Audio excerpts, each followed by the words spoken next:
I was told that if I master what I enjoy doing for free, someone would find me and pay me for the skills I had mastered that I enjoy doing for free.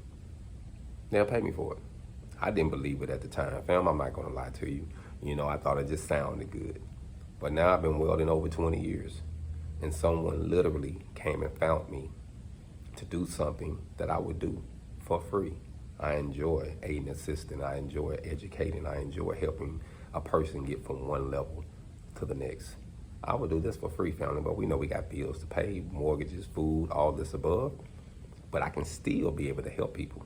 For someone will find you after you master what you love, what you would do for free, and put you in a position where you can be able to do everything, eat and critique what you do.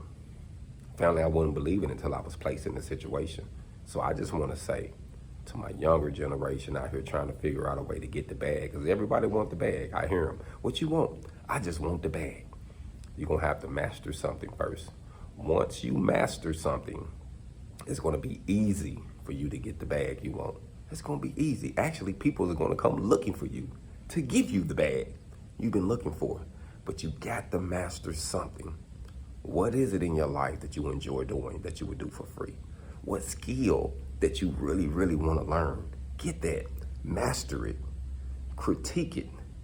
And that way, someone will find you and pay you to do something that you would have done for free. Hold on.